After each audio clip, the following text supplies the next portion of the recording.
Machine को उतारा गया है।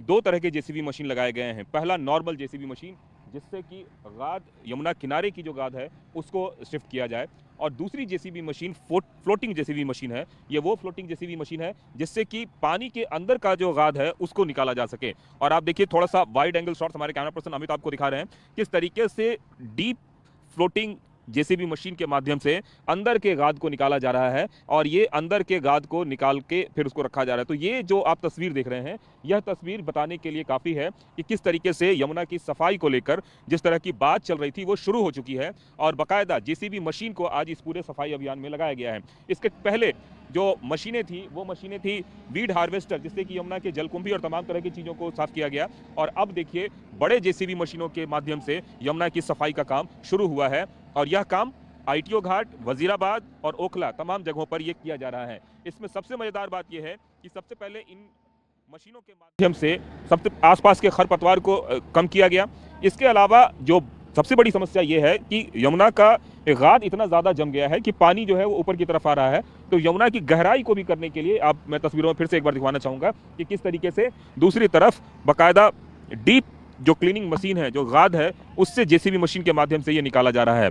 इस सब के साथ साथ मैनुअल भी काम चल रहा है, जैसे कि तकरीबन आपको देख रहे होंगे 25 से 50 मजदूर बाकायदा यमुना घाट के किनारे साफ सफाई का काम कर रहे हैं, और यहाँ पे और भी ज़्यादा मैन पावर बढ़ाए जाने की योजना है, और इसके लिए काम तेजी से चल रहा है। और दूसरा, टेंट से लेकर तमाम तरह की चीज़ें 24/7 मोड पर यमुना का काम शुरू किया जाने की बात हमें जानकारी मिल रही है, और उसके तहत ये सारी कार्रवाई चल रही है। अब तक हमने जितनी भी बार यमुना की सफाई देखी, कभी इस तरीके से नहीं देखा कि टेंट लग गया हो और बाकायदा पूरा का पूरा इंतजाम हो गया हो, भारी मशीनें आ गई हो। तो ये सारी चीज़ें जो हैं वो अब ज़मीन पर दिख रही है, और ऐसा लग रहा है कि यमुना का कायाकल्प होने वाला है। हमारे ठीक सामने में एक और आप जेसीबी मशीन देख सकते हैं, जिससे कि गाद को शिफ्ट करने की बात है। और अभी जो तैयारी चल रही है उसके हिसाब से जब ये गाद सूख जाएगा, जो जिस गाद की तस्वीर मैं आपको दिखा रहा हूं, जब ये सूख जाएगा तो इसको सड़कों के अपलिफ्टिंग के काम में लगाया जाएगा। मतलब सड़क पे जहां मिट्टी की जरूरत पड़ेगी, वो मिट्टी की नहीं बल्कि इसी गाद को सुखा के आम गुठलियों के दाम की कवायद जो है वो दिल्ली सरकार करने जा रही है, और वो तस्वीर आपको यहाँ पे दिख रही है। 3-4 मशीन एक जगह पे खड़े होकर काम कर रहे हैं, जिसमें कि एक वीड हार्वेस्टर मशीन है, दूसरा अंदर से जो गाद निकालने की वो मशीन है, तीसरा बड़ी जेसीबी मशीन से गाद निकाला जा रहा है, और मैनुअली भी यहाँ पे साफ सफाई करे। कितने स्टाफ होंगे आज यहाँ पे तकरीबन? तो नहीं है, पर हैं अपने, ठीक है, जो भी लगे हुए हैं, बाकी हमारे एक्शन सर भी लगे हुए हैं। अच्छा, और ये बड़ी जेसीबी मशीन है जिससे सफाई वगैरह का काम चल रहा है? बाकी आज स्टाफ लगा दिया है सगला। आज स्टाफ ज़्यादा हो गया है। हाँ, और यहाँ पे मैं तो यही कहूँगा लोगों से, लोग भी अपनी जिम्मेदारी निभाएं। यमुना को यमुना जैसा लगे कि जैसे और देशों की जैसी नदी होती है, ऐसी अपनी नदी भी हो, ठीक है ना।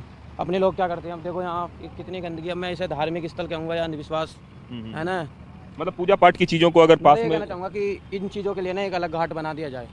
क्योंकि कोई भी अपने गंदगी या किसी भी तरह के कपड़े लत्ते जो भी होते हैं, उनको एक जगह के यमुना का ही पानी हो उसमें सिलाएं, पर नदी में किसी भी तरह की किसी चीज़ भी कोई ना डालें। आप देखिए, यहाँ पे लोग जो हैं आसपास के, जिन लोगों ने यहाँ पे पूजा पाठ और तमाम तरह की चीज़ों को यहाँ पे रखा है, उसको भी यहाँ पे साफ़ सफाई के माध्यम से हटाने का काम चल रहा है।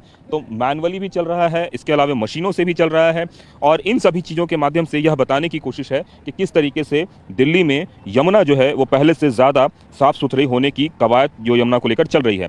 अब अगर हम यमुना की बात करें तो यमुना को साफ़ करने को लेकर बाकायदा यमुना एक्शन प्लान भी बनाया गया, और ऐसा नहीं है कि किसी सरकार ने उस प्लान पे काम नहीं किया। उस प्लान पे अलग अलग सरकारों ने काम करना शुरू किया, और 90 के दशक में ही वो प्लान बना। आज साल 2025 हो चुका है, लेकिन अभी तक वो आशातीत सफलता नहीं मिली है जिसकी उम्मीद की जा रही थी, चाहे वो अरविंद केजरीवाल की सरकार हो, चाहे शीला दीक्षित की सरकार हो, या फिर 1993 की पुरानी भारतीय जनता पार्टी की सरकार हो। उम्मीद इस बार की जा रही है कि जिस तरह की तकनीक, जिस तरीके के जोश और जिस तरीके के से काम किया जा रहा है, तो ऐसी उम्मीद की जा रही है कि इस बार शायद सफलता मिले। अब देखिए, जो तस्वीर में फिर आपको दिखाना चाहूँगा कि बड़ी संख्या में जो लोग जा रहे हैं, हाथों में बोरियों में भर भर के, वो यमुना का वो अपशिष्ट है जो इसके किनारे पे पड़ा हुआ था, और उन अपशिष्टों को धीरे धीरे यहाँ से हटाने का काम शुरू हो गया है। तो दिल्ली में 21 किलोमीटर का स्ट्रेच है, पल्ला से लेकर ओखला तक, और उस स्ट्रेच पे एक बड़ी तैयारी है। तैयारी इस बात को लेकर है कि किसी भी तरीके से इसको साफ सुथरा किया जाए, ताकि दिल्ली में यमुना का वो रिवर फ्रंट देखने को मिले जिसकी हम लोग अभी सिर्फ कल्पना कर रहे हैं। उम्मीद है इस बात की कि साफ हो पाएगा, कितना, कब तक, कैसे, यह देखना दिलचस्प होगा, या फिर हर बार की तरह शुरुआत में कुछ काम होगा और उसके बाद सब कुछ खत्म हो जाएगा जैसा पहले देखा गया है। तो इसी उम्मीद पर पूरा काम हो रहा है, और काम के अलावा जो सबसे बड़ी बात है कि अलग अलग प्लान है, एक्शन प्लान, उस पर भी चर्चा चल रही है। कैमरामैन अमित के साथ कुमार